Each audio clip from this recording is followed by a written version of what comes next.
Hello guys, तो कैसे हो तुम लोग। तो आज का एपिसोड थोड़ा छोटा आने वाला है क्योंकि इस एपिसोड में उतने सारे डिटेल्स नहीं है जितने कि एपिसोड 1 में थे, क्योंकि उसमें एग्ज़ाम भी था और टेस्ट भी कंडक्ट होने वाला था जिसके डिटेल्स काफ़ी बड़े थे। मगर इसमें बस नॉर्मल डेली लाइफ के बारे में बताया गया है, इसी वजह से एपिसोड थोड़ा छोटा है, इसमें कम डिटेल्स हैं। फिर भी मज़ा आएगा इस एपिसोड को देखने में। तो चलो शुरू करते हैं एपिसोड को। एपिसोड की शुरुआत होती है और दिखाया जाता है कि कोएंजी एक हॉल एरिया में एक्सरसाइज कर रहा होता है और उससे थोड़ी ही दूर एक सोफा पर अयानो कोसी और दो लड़के बैठे होते हैं। फिर उनमें से एक लड़का यह पूछता है कि कल किसी ने उसे यह मैसेज करके बताया है कि वीआईपी कौन है। तो वहाँ खड़ा दूसरा लड़का वीआईपी के बारे में उसे और आगे बताने को कहता है, जिसके जवाब में वह पहला लड़का कहता है कि मैसेज की माने तो क्लास डी के वीआईपी का नाम खुशिदा है। तभी उन सभी के फ़ोन पे एक मैसेज आता है और उनमें लिखा होता है कि सटर्न ग्रुप को किसी कारण से एग्ज़ाम से निकाल दिया गया है और वे लोग दोबारा से फिर पार्टिसिपेट नहीं कर सकते हैं। और मैं आपके जानकारी के लिए बता दूं कि सटर्न ग्रुप को कोई और नहीं बल्कि कोएंजी ही लीड कर रहा होता है। फिर सीन कट होता है और दिखाया जाता है कि अयानो कोजी और होरिकिता एक साथ खड़े होते हैं और वे लोग इस बात पर चर्चा कर रहे होते हैं कि आखिर सटर्न ग्रुप को क्यों इस टेस्ट से निकाल दिया गया है। मगर क्योताका कुछ सोच रहा होता है जिसके कारण से होरिकिता के बातों का कोई खास रिस्पॉन्स नहीं करता है। फिर थोड़ी देर बाद अयानो कोजी होरिकिता से यह कहता है कि तुम्हें भी यही लगता है कि मार्स ग्रुप की वीआईपी कारुइजावा हो सकती है। जिसके जवाब में होरिकिता कहती है कि शायद ऐसा हो भी सकता है क्योंकि वो हमेशा अपने बारे में ऐसा ही बिहेव करते रहती है कि वह वीआईपी हो ही नहीं सकती है। और होरिकिता के बातों को बढ़ाते हुए क्योताका कहता है कि जब से मैंने कारुइजावा को नोटिस करना चालू किया है उससे ऐसा ही प्रतीत होता है कि वो अपने आप के बारे में कुछ ज़्यादा ही सोचती है और वही उसकी पॉपुलैरिटी पर ध्यान दे तो वो उसे एक वीआईपी होने के काबिल बना देती है। और उससे पहले कि होरिकिता कुछ बोल पाती वहाँ रियोन आ जाता है और आके सीधा होरिकिता के सामने खड़ा हो जाता है। वो कहता है कि होरिकिता, क्या तुम्हें पता है कि वीआईपी कौन है। जिसका जवाब में होरिकिता कहती है कि अगर मुझे पता भी हो तो तुम वो लास्ट बंदे होगे जो कि ये जानोगे। और होरिकिता की इन बातों को सुनकर रियोन उससे यह कहता है कि चाहे कुछ भी हो जाए वो ये पता लगा के रहेगा कि सारे वीआईपी कौन हैं। और इतना बोलने के बाद वो वहाँ ड्रिंक करने लगता है। फिर ड्रिंक करते करते ही वो होरिकिता को एक चैलेंज करता है कि इस टेस्ट के रिजल्ट में क्लास सी सबसे ऊपर होगी। और जब होरिकिता यह पूछती है कि आखिर तुम इतने दावे के साथ कैसे कह सकते हो कि क्लास सी सबसे ऊपर होगी, तो वो बताता है कि उसने क्लास सी के सारे स्टूडेंट्स के सेलफोन को अपने पास रख लिया है और अब बस उसे एक ईमेल का इंतज़ार है। फिर इतना बोलने के बाद वो वहाँ से जाने लगता है और जाते जाते ही वो होरिकिता को एक प्रपोजल भी दे देता है कि क्यों ना वो एक साथ आ जाएं और दोनों क्लास एक साथ मिलकर काम करें।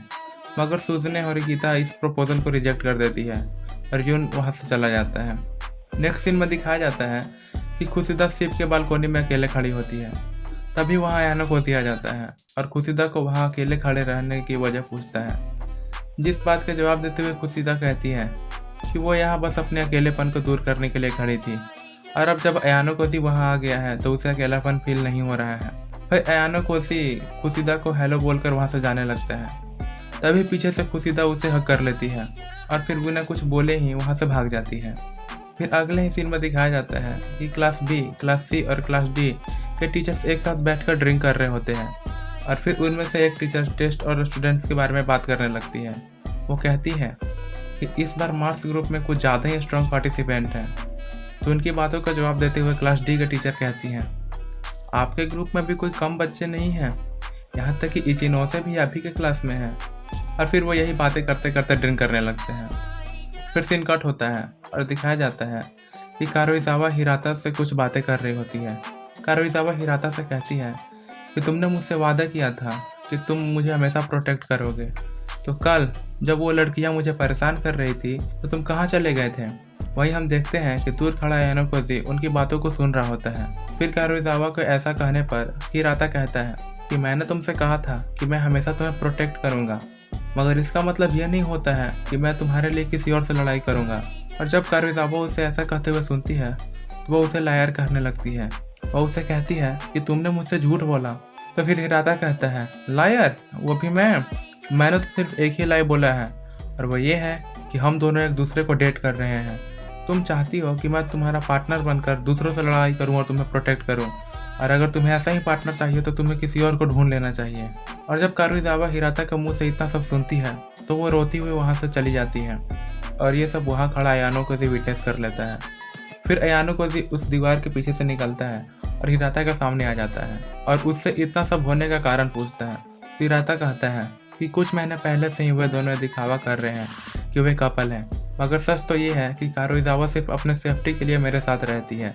भले ही वो बाहर से जितनी भी टफ दिखती हो, वो अंदर से उतने ही सॉफ्ट है, क्योंकि जब से वो एलिमेंट्री स्कूल में थी तभी से बच्चे उसे बुली किया करते थे और इसी वजह से वो अभी तक लोगों से डर कर जीती है।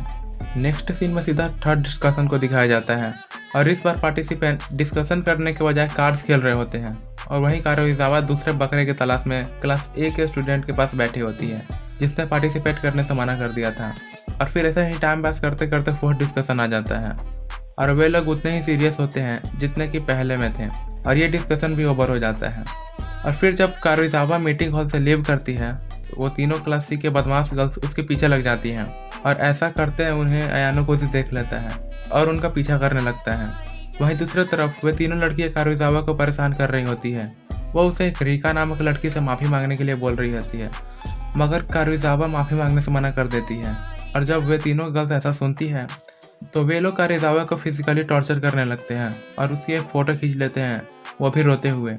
फिर हम देखते हैं कि अयानो कोजी वहाँ पहुँच गया है और उन सभी को ऐसा करते हुए देख लेता है और ये एपिसोड यहीं ख़त्म हो जाता है।